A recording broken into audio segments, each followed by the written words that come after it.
Yeah. And now okay with the camera. I'm just thinking we could now play with the camera. Do we need to? No, I think it's quite good. Oh, that's a good microphone there.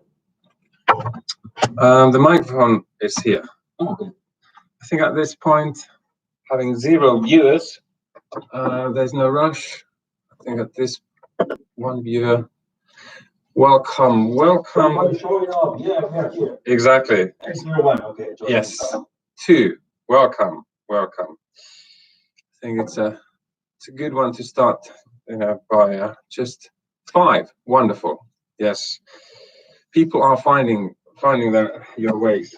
So welcome. I think we will start in roughly 2 minutes time. Before that, we can just chat a little bit because the idea was to open the lines 10 to 5 to, and we did that 1 past. So it takes a little while for the people to get on board. Mm-hmm. But there's already 13 people, so wonderful. It's working. That's the main thing. Hello, everyone. Yes, it's working. Here we are with a bunch of questions, which, you received those questions before. Yes, we received the questions via the meetup.com when people signed up, and that was the method of getting the and I would love to have all my different signals off, but in any way, I think if that's the biggest of our worries at this point, we're doing well. Blip here and there anyway. So Should we start by introducing ourselves? Yes, that would be a good idea. And hello, everyone. My name is Delfin Vassallo, and I have been living in Finland now for 11 years altogether. And I have been working in marketing and communications for, quite many years, like more than 20. And I started in Finland like any random job when I arrived here, no matter I had already experience, and then making my way all the way to Nokia, surprise, Microsoft, and now many other companies, mainly in the tech sector, so many tech marketing. Very good. I'm so pleased to have you on board. Well, thank you. Because we collaborated in December to come up with the peer advice film that's on the YouTube channel as well, and so insights to finding jobs from peers, and I think that was a terrific piece. So everyone who hasn't watched that one yet, I think the insights that you and others give to job hunters in Finland is very, very good. Yeah, there were many good things, and also not because of me, of course, but because I also learned something from watching the other ones. Like, yes, that's true. I never thought about that. Yes, I guess that videos on your channel that should be linked in the same, in the same playlist. Yeah, I would expect that the people who are watching this have come across with it, but the future watchers, I will provide the link in the actual video recording of this session. Perfect. Good morning. Thank you, Yaroslav. Good morning to you as well. I think we are doing well, and I hope everyone listening are doing well as well. So my name is Saku Tihveren, and I've been working in recruitment since 2011. Yes, it's been a while now. And I worked first in the public sector in Finland. Started doing then my PhD on recruitment. After not finding funding to finish the PhD full time, I jumped into tech recruitment 2.5 years ago, and on that track. And I'm very pleased to come up with this session. And I think that the biggest sort of rationale for people to joining in is to go through to hear some answers to the questions you provided. And I think we are very close to actual number of questions. There's 37 people and roughly 37 questions as well. Well, we can go through all of them. I don't know, but I believe you have somehow organized by themes, because there were like way too many questions. Some of them are very, very specific to us, very specific situation, very specific industry or career. But well, I don't know if we can get there. Yeah. Right. I think the first 6 questions, they deal with the current situation. And coronavirus and the COVID-19. I was just listening to the BBC broadcast news on my way to Pasila, and witnessing the empty city, and there's a quarter of people on this planet now in the lockdowns. So there's multiple questions about how does this COVID-19 situation, crisis, whatever you call this, affect? And I think the clear, simple answer to that one is that yes, it has a tremendous effect at this point. I think from my point of view, I think the key elements, thinking about this, there's 2 perspectives. One is kind of like how long this crisis will have an effect, and I think the estimates vary from at least 2 months from now to something like half a year from now, and so that's something that we need to sort of realize that it's likely not to go away very soon, and then I think that the other perspective is then related more to the questions, which is then, well, how does that affect recruitment then? And here we have multiple of scenarios taking place here in Finland and elsewhere as well, and you need to look at different industries. So if you look at restaurants, they're struggling. There's all the businesses that work in sort of face-to-face, they are struggling, probably outside groceries. But then when it comes to tech, telcos, software industry, I think there is more and more need for different applications at this time. However, the businesses purchasing these different softwares and services, they might be struggling. So I've heard of different stories at this time. How companies are considering, even tech companies are considering layoffs at this point, temporary ones, because of the clients, the businesses that used to be purchasing are struggling at this point. That's definitely it has a huge impact. I have been reading that the outcome of this whole pandemic won't be really measured by the number of people infected or dead, which is very sad. Absolutely, it's super, it's terrible that people is dying. Absolutely, but that the main indicator won't be that, but the economic impact on the countries and on the companies. And going to your point, yes, I guess the most impacted, like right away, are all those businesses who have direct contact, services, restaurants, because they just need to shut down. On the other side, which is the case for many companies in Finland, that they sell something online, even goods or e-commerce, or they sell a software, which really you don't need to be in contact with the person, or at most you have a teleconference, which anyway, maybe you were already doing before. So I would say that in the current situation, one of the skills that you need to show that you have, and if you don't have time to learn it, is digital literacy. How do you communicate through video, what we are doing now? Sometimes, turn the camera on and go, well, no. How I am speaking, you have to speak slower, whether you are communicating with a prospective customer or actually your prospective customer ID, the recruiter that is interviewing you online, because you cannot come directly. So it's not ideal, but it's what you can do now. Tele-interview. Bear in mind that you have to care about the audio. Super important, the audio. Maybe the image, but the audio, because if they cannot hear you clearly, it's completely in vain. Second, whatever other background you have. Okay, now you have a nice meeting room. But if you're in your home, I mean, it's clear that, well, we have the dog going around, the kids shouting, or baby crying, or somebody ringing the door. Try to lock yourself in some other room so there's no interference.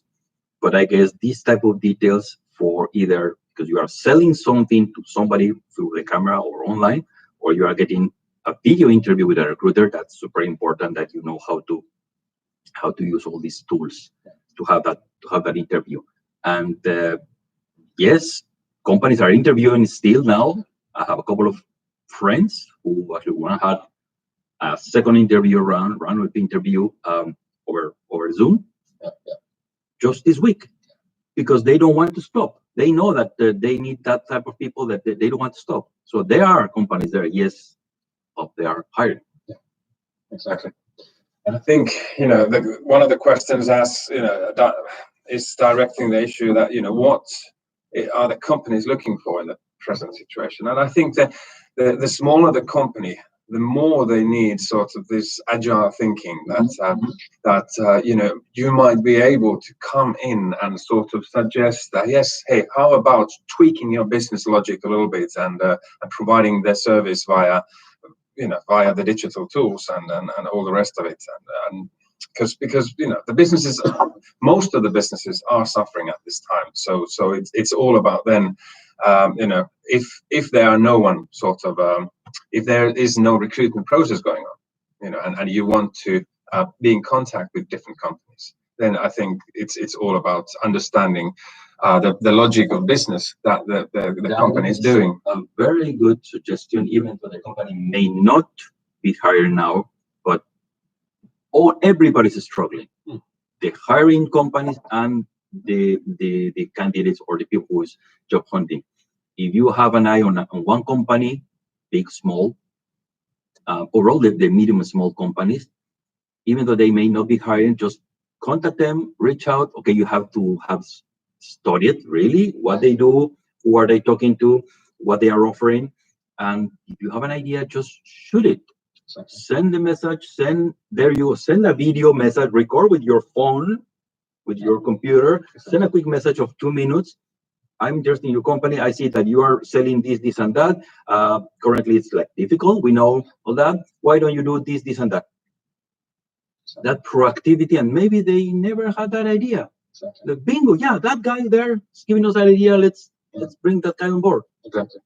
You provoke, you create your own open role. Maybe there was not there.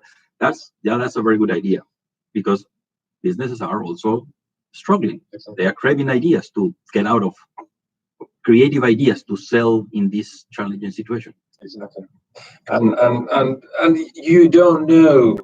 We cannot sort of estimate the contacts that the people that we are being in proactive and constructive contact with, what sort of contacts they have. Then if they really buy the idea, but they don't sort of see that they can hire.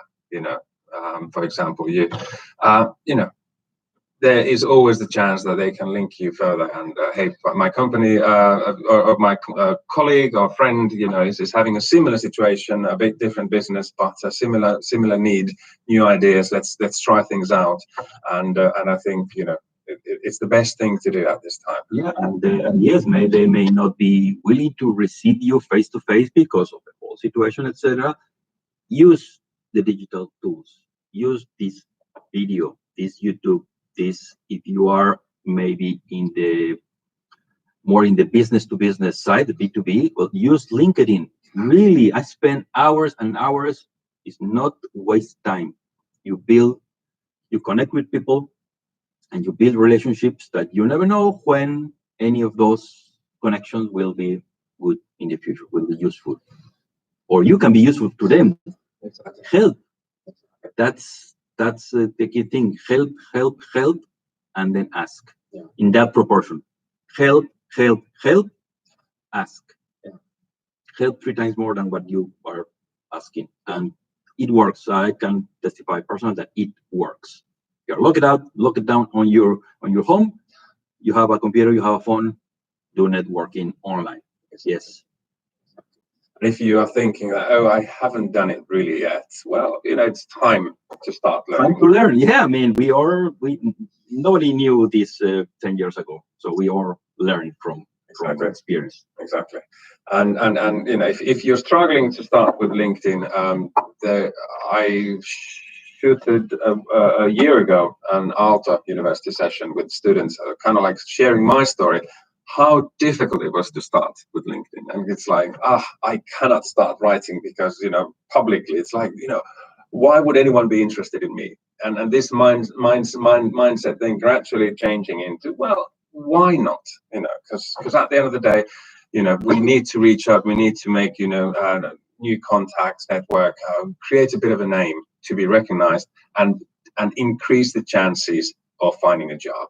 So that's super important. You may be reluctant, but maybe, well, we don't have any other choice. It's getting out of your comfort zone. That hurts sometimes, but yeah, I would say that's the way to go. Agreed. I think there's you could write down in the comments if you would be interested in hearing kind of like more about this, because we could actually yes. Well, we have many questions. I guess I don't know if they were, but yeah, let's go through them. Yeah. And maybe we'll be answering or addressing at least. Yeah. To have gaps or have irrelevant workplaces specified there. I think transparency is the key. I think transparency is the key when it comes to sort of highlighting your own background. I think it's all about transparency. And yes, irrelevant. Maybe I would say put the relevant experience on your CV that is relevant for the position you're applying.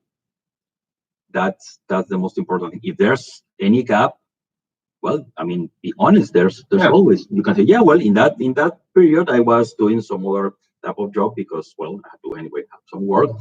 It is not relevant. That's why I didn't put it for you, but I can explain always. Or exactly. Yeah, I was out of job because my company closed down, and then I was a few months without job. I was stuck, but tell what else were you doing? Exactly. There's always an explanation for everything. Yeah. The question was about CV and gaps, or LinkedIn profile and gaps in work history. And I think there's or then irrelevant work experience. And I think there's two ways actually to look at this. One is sort of, say I'm in recruitment and I used to work in an IKEA 20 years ago and all the rest of it, is that relevant or not? And then another perspective is then the timeline. So I think the last, say, 5 years is always relevant, no matter what you've done. Before that, then it's more about, the question of, are you highlighting that, if I were 20 years ago already jumping into recruitment, I might then highlight that. But now, it's more about, okay, it's these old jobs that are not relevant anymore. Exactly. Well, they are not that they are not relevant because they were not important. It's just they are too far away. Maybe, yeah. The important thing is the most recent, I guess. More about COVID, or should we jump? Recruitment process related questions. What is the best way to contact the person in charge after or before application submission, and what to tell or ask? If you have to, well, my simple answer is that if you have to ask what to tell or ask, then you don't have something crucial to really inquire about. You research a company before sending your application, or just let's go, why not? No, you should research a company. Is the position like really fitting my skills?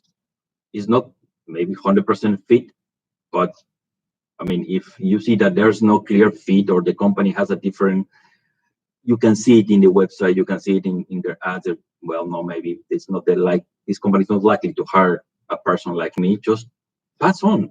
But go to the next one. And you have to research a company. If you don't know what to ask the company, maybe you didn't do your research correctly.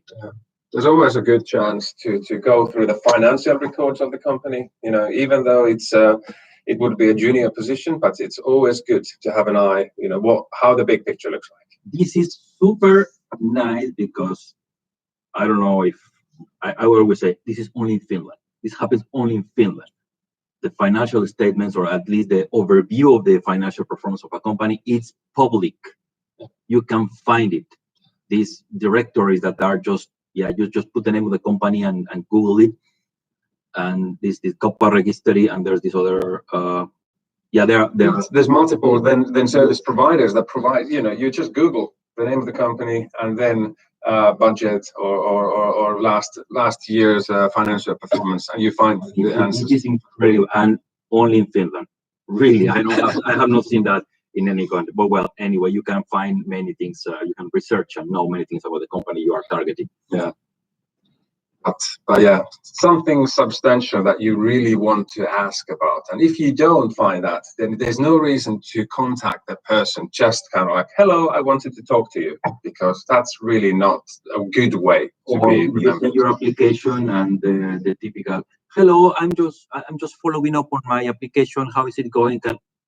I mean, I don't, well, you tell me, but how many of those, I just want to follow up emails you get, and what do you do? Yeah, you follow up and what? So ask intelligent questions. I think one rule of thumb question could be, but don't all use it, if you don't want to really hear it. But it's like, okay, if the job ad doesn't highlight key elements, what you need to achieve within the first 12 months, then that is something that you could ask about. Exactly, which is the key objective of this role in the short term. Which criteria will be used to evaluate the person who has this job? Will be the criteria for success or lack of success for this person. So then you are actually researching more, you are getting more information beyond what the job description, the public job description says.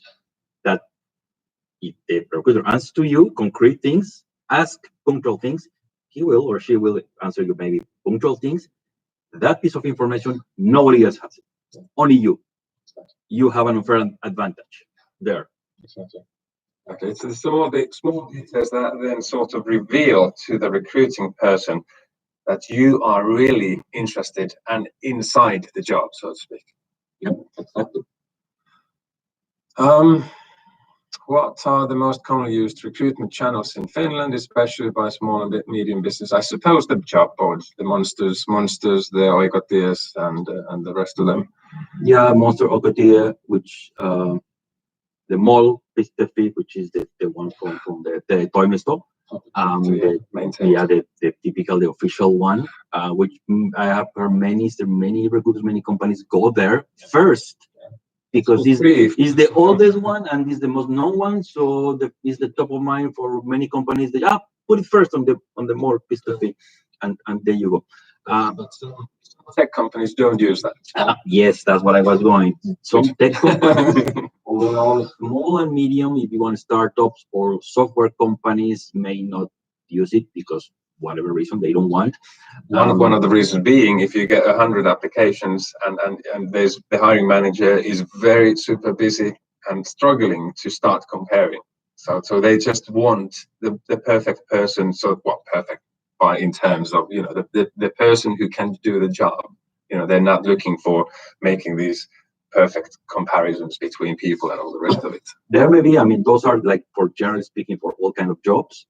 Look for job boards or specific places, even physical places, where your type of company or type of industry is more likely to be networking or to be there.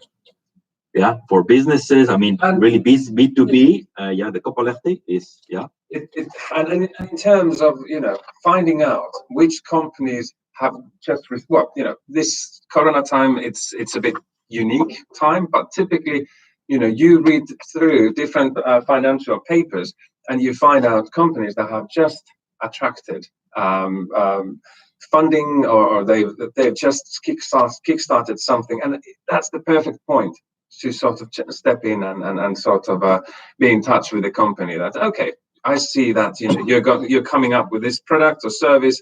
I know that my talent would fit in perfectly. The job offer is not public yet, but if you are seeing that the company is now going to put a new e-commerce platform because their products are blah blah blah. Okay, what that means, that if they are setting up, let's say, a new e-commerce platform, they will need software developers. They will need a person who manage the project or the projects, sub-projects. They will need a marketing person who is in charge of the digital piece. They will, I mean, there you go. I mean, just by that idea, you already got 3 areas that potentially they will be hired. They need people in that area for sure. And somebody coordinating the things and all the rest of it. Now or within the next 3, 4, 5, 6 months. So it's there, it's hidden. You just need to look there. Exactly. Yeah. Ghosting hiring manager, recruiter. I think one. I think that's what is okay. I know what writer could be, but how can a hiring manager be ghosting or maybe? It's the expression. You know, if you're starting to, I think it's Tinder related behavior. So and you know, being happily married for the last 15 years. But yeah, it's about the other person just evaporating, no sign, nothing, and it's really quite rude behavior, I think. But I think the recruiter that there's there's absolutely no sign, no sign at all. I think there's one key point here is that you know, hiring managers, recruiters are humans, hiring managers as well, and people do mistakes, and sometimes, you know, this rota of, okay, I interviewed 7 people and I chose one, and I've been in contact with the others, and but you know, didn't reach somebody, and then you forget, and all the rest. So that can happen. But I know that this is still some sort of a phenomenon, that you know, that there's still not all the companies and all the recruiters, you know, doing the homework, which is, you know, the homework to make sure that everyone gets feedback that okay, you were not selected at the minimum. Yeah, which may be challenging also for recruiters, depending the size of the company, because they don't have the time. Really, they just slip at the cracks and they just don't remember to. I mean, sounds rude, but maybe they don't do it, or they are. I don't know if that's the case, or they don't know how to do it, or they just they don't think that it's important to do it, or they don't have the technology or the resources to do it. I mean, I even know a company, a Finnish company, that has an HR software with artificial intelligence, blah, blah, that actually can provide automated feedback based on what your recruiter input there, craft the message and send. Yes. So, but the candidate receives a personalized, okay, as much as it can be, personalized feedback about why we didn't choose you. And that's super important for the candidate. But they get an answer. They do get an answer, always. So, and even the resource, the technology that they don't know how to use, they don't have it, they have not thought about it, I don't know, but... But one of the things, you know, for you as an applicant is always to then come up, say, 2 weeks after the interview, or you know, say 3 weeks after the interview, and be in touch in a polite way, and highlighting that, hey, by the way, you know, I had the interview with you a few weeks ago. You might have selected somebody already, but just to let you know, I'm still, you know, interested. You know, and you know, these kinds of follow-ups. I know that, you know, is this feeling that, oh, should I? You know, it's like, why haven't they, and all the rest of it. But you know, remember, we're all humans, and you can actually stand out in a positive way, you know, by being smart, being, you know, just asking, and you know, also the question about feedback. You know, you can always ask for feedback. If they provide it, you know, it's up to them. But I think it's always a good smart sign of a candidate to ask for feedback. Yes, ask for feedback. I have done it in the past, applied after a while of 1 week or something. Sorry about, but we didn't. Okay, fine. I asked, is there anything that was like my profile was lacking so I can learn, I can blah, blah, blah. And they answer me like somehow kind of can answer, very generic. Sure, this is the template that they use, fine. And then again, so, okay, thank you very much. And again, keep the conversation, even though you lost already the opportunity. Keep the conversation. I answer back. Okay, well, that's all. Thank you very much. Thank you. Always. Thank you for your feedback, no matter what's crap. Well, but thank you very much. I was just warning this. This was a good. a good opportunity, but I will always, I'm still interested in your company because I feel that 1, 2, 3, I can collaborate with you. And also, well, please keep my company, my personal data for future. Or you recruiters, you all communicate each other. So just feel free to pass along my CV. Maybe some of your friends will. And then she answered me back again, like 3 times. Okay, yeah, okay, thank you very much. But it's no, because the GDPR, well, maybe I don't feel comfortable sharing your personal data. And then I answer again, don't worry, we'll have my explicit written approval that you can distribute my CV. Was back, it was not just, I'm following up, or wow, thank you.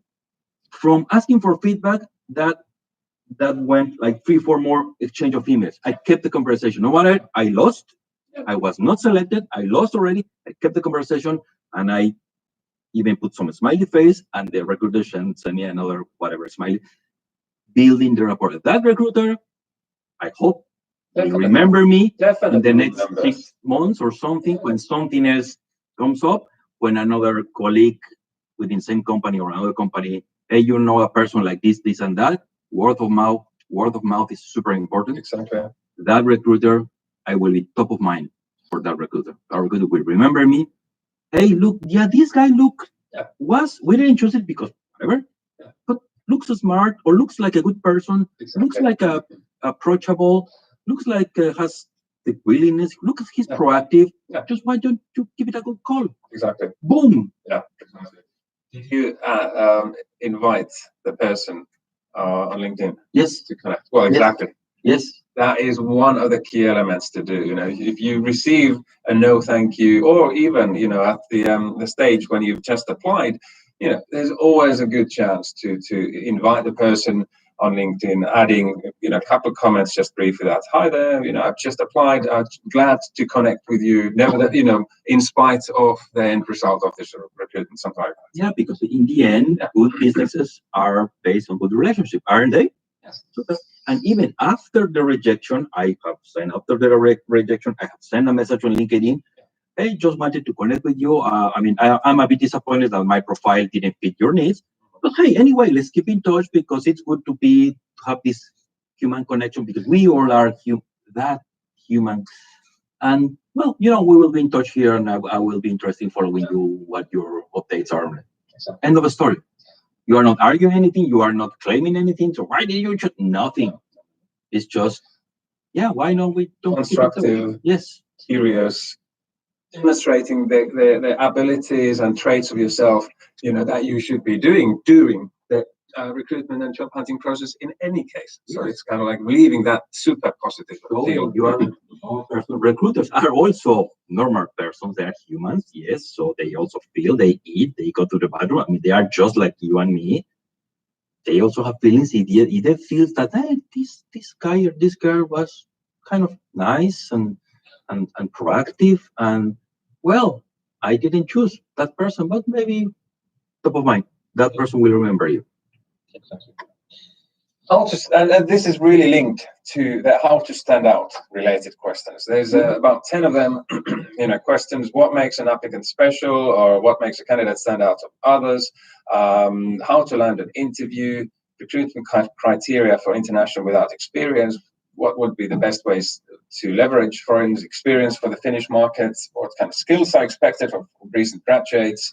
For job hunting, should I strongly chase the recruiters or companies, or adopt a waiting behavior, and is active network and requests for recommendations and emails but to hiring managers and recruiters with CVs considered too pushy in Finland?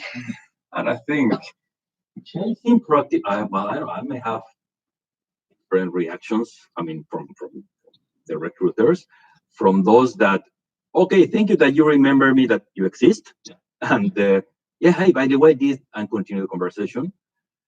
All versus the ones that just don't answer, never, they ignore you. Who knows if they read it or not, my email? Well, to the ones that get mad, like, hey, we are recruiting and we will contact you if you are a good fit. Oh, okay, well, you got pissed off. Well, I don't know, because I have received all kind of answers. Because maybe it's the personality of the recruiter. They don't like to be chased.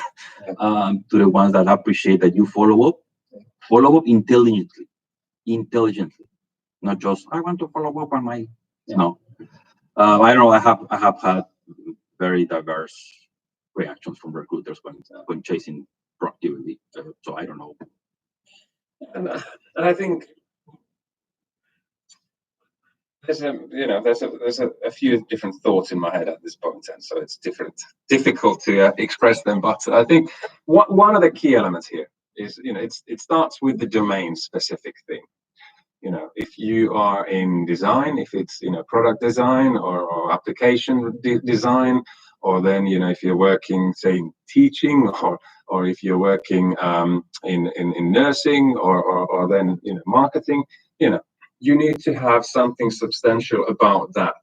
And if you don't have the experience, then you need to demonstrate, how well, you have already learned and how eager you are to learn and others. So you need to have that base, sort of the foundation, clearly spelled out and demonstrated. And if it's a software development, it's all about portfolio. Yeah, GitHub, put stuff in GitHub. Exactly.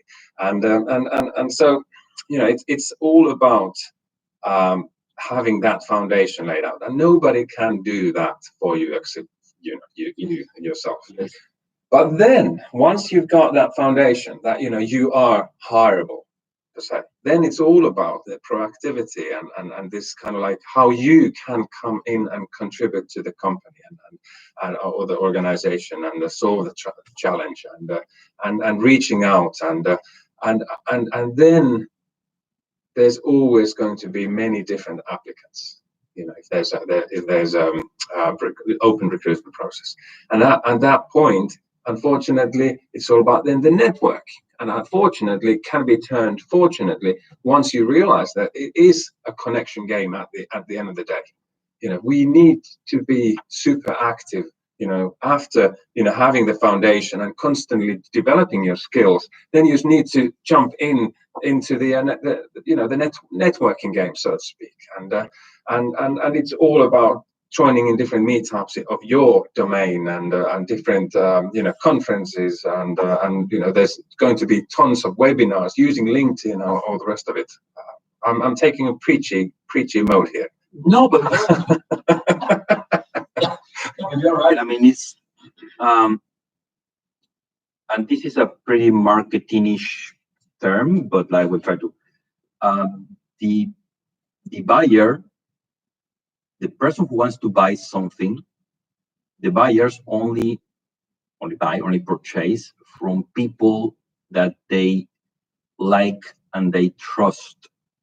This is more for B2B if you want, yes. But if they don't like the person or and they don't trust, they are not going to buy. Now, translate that into I am the product. The buyer is the recruiter. Therefore, the recruiter has to like me. The recruiter has to trust me, or I should come across as trustable. And to do that, the first thing is the recruiter must know me. That's the first step. If they don't know me, they will never like me, and they will never trust me. Exactly. Directly or indirectly. Exactly. So you put all your portfolio, your code samples in GitHub, your samples of creativity in any platform, in your own small website, or in LinkedIn as well. You put them there so you showcase. They can come and see you. They can get to know you. That's the first, and that's on you. That's on you. Nobody else can do that. So show yourself. That's it. Show yourself, because the one next, they won't do it. So then you stand out, or the one next will do it better than you. There you go, free competition, and then you lose. If you don't do it, you by default you are losing already. So you have to show what's your value, and connect with the people. Connect. Yeah, link it. Normally, it's much better do it in real life. I mean, real networking events, because there's like really shaking hands, watching in the eyes. That's the best thing for the next month or so. We are not able to do that, of course. Do it on LinkedIn. Yeah. Do it on communities. Okay, may not be LinkedIn your thing or for your industry, There are developer communities, there are graphic designer communities, I mean, online forums. So just go there. And yeah, they were before online events, online conferences, webinars, and etc. Now more than ever, the companies or they are realizing that, hey, we cannot meet in real life. Let's do a webinar. Let's do an online conference. Let's do. Now they are everywhere. Just join, sign up for everything that you find online, any webinar, and just sign and show up. And then, if you are using LinkedIn, make an update of what you learned, what you thought, what you would have contributed to it, and and once you start get going, say with LinkedIn, make sure that you contact your friends if you don't have much of a presence yet, that they join in just to comment your update a little bit or react to it and elevate yourself a little bit and join in different say Facebook groups. There are many different professional groups in Facebook in Finland, and even though there might be officially, no, official is the wrong word to use because they are very unofficial groups per se, but the main language would be say Finnish. If you don't master it, you still should be joining in because you can always ask questions and use the tools to translate if need be and communicate and network further. One other thing to what you just mentioned, whether you attend physically an event or virtually, find out about who's presenting, who's speaking, and right after that afternoon, the next day, post on the social network, your preference. Yeah, we are talking about LinkedIn a lot. Put on LinkedIn. Yesterday, I attended this webinar and I learned this, and this from these people. Find them and tag them. Tag them. You are waving. Hey, I learned these 3 things from you, and you are tagging them. They are going sooner or later. They're going to see it. Exactly. I learned this from you. Thank you. You are publicly giving them credit. I mean, there's no better way. That person will see it, and at the very least, that person will come, like your thing or comment, and of course, send a personal note, a personal connection. I enjoyed watching your webinar because I learned this, and this. Can we keep in touch? Yeah. Boom! That one more connection. And what did that take you? Attending a webinar and crafting this message in 20 minutes. There you go. And you got 3 more connections potentially that will help you in the future. Exactly. And always be, when you add the connections, Yes. if you invite people to connect with you, and you can do that, quite freely, but, just a brief note that, I came across with your profile, you're very knowledgeable or whatever, positive things. And I would love to, expand my network, best, blah, blah, blah. One extra hint in any of these type of proactive communications, end up with a question. What do you think about this? Or you spoke about this on your webinar. This is my take. What do you think this would be better or end up with a question, and that question will trigger hopefully a further conversation. 9 times out of 10, it provokes a conversation. Then you only not just met and connected with that person, you are starting a conversation with that person. You maybe want a couple of messages back and forth and then it dies, fine. But that's the point. Start the conversation with that person. That's super important. End up with a question.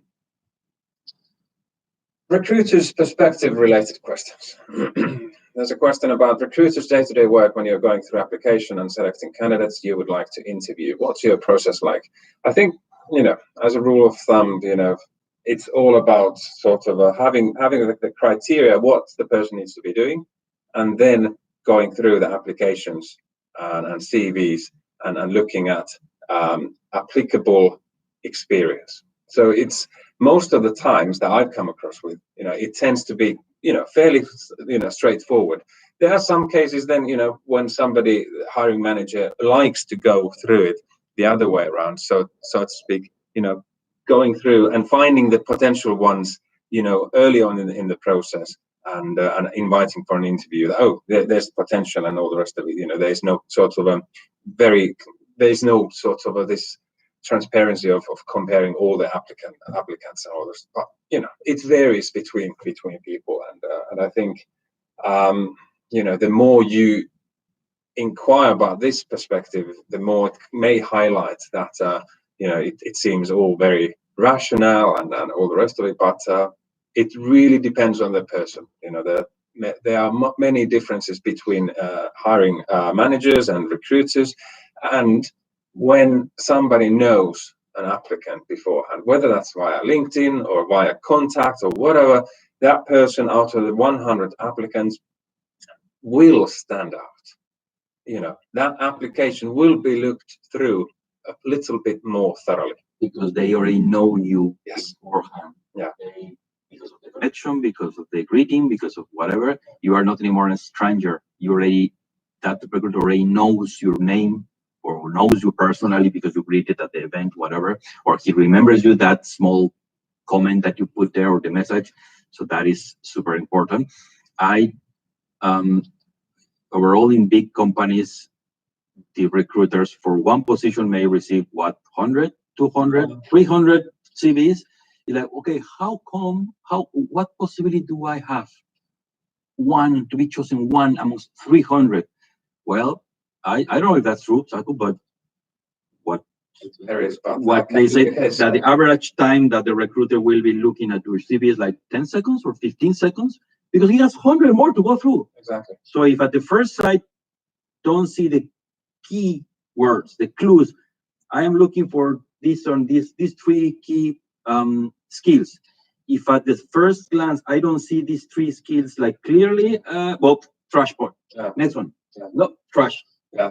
Okay, not trash. I don't know what they do with them, but no pile. There you go. But see, if you have to, again, you are the product, the recruiter is the buyer. You have to sell yourself. Your CV is your advertising, if you want. If it is not clear what you are offering, the buyer, the recruiter, is not going to buy you, because maybe you do have the skills, maybe you do have the experience. It's just you didn't communicate it correctly. And that goes to the art of making a curriculum or a intro letter. That is kind of an art, yes. And don't copy paste. Don't copy paste. It has to be unique, even though you need to be careful about not overloading yourself, but targeting certain paragraph, for example, per company, something like that. Yes, personally, I have, because I how can I write one intro letter for every single application that I'm sending? No, maybe you don't, but you have kind of the type of companies that you are targeting. First, you need to know which companies you want, of course. And I had 4 or 5 kind of templates, quote unquote. This is for this type of company. This is for a small company. This is for highlighting different things. Okay, and then I choose the one I had, and then I go beyond and then start to tweak it. I have a base, but I just put this, and this, and insert one of the key needs that I'm reading in the job description. I insert it there. It's still kind of for me, was a template to make it faster, but still I personally, I customize certain things. Boom, that's it. That is a meticulous way. I have to applaud that. If I already applied for, I don't know, for a software as a service company, I already applied to this X company last month. Now there's this Y company that is the same type of company with the same, maybe they're competitor, or I don't know, it's in the same range. For that, I just get all that already used CV and intro letter, change, customize very few things, and boom, because it works, because it's the same type of company. But I still customize something. But I leverage in the job that I already did. There you go. We have 11 minutes left, so we jump into the last topics, language-related questions. So, how can a recruiter get a job if not good with Finnish? How do you find a job in Finland when you speak only English? and etc. I think it's all about then learning about the industries. Identifying the companies that operate with English, and really targeting your effort into those streams, and also whether that's then multinationals or then startups. I think more and more than the middle-sized companies are starting to become more open to this, using English, but at the same time they are still a little bit too hesitant, in my opinion. Yeah, that also comes also the big companies, the very traditional, quote unquote, very traditional Finnish companies, and still those ones. I have a couple of experiences from two super traditional, super Finnish companies that their operations are 99% in Finnish, so inside of their company. But I go through to the final stages. I mean, this has been in different places of my life. And actually, I have to say, because I was gladly surprised of this approach.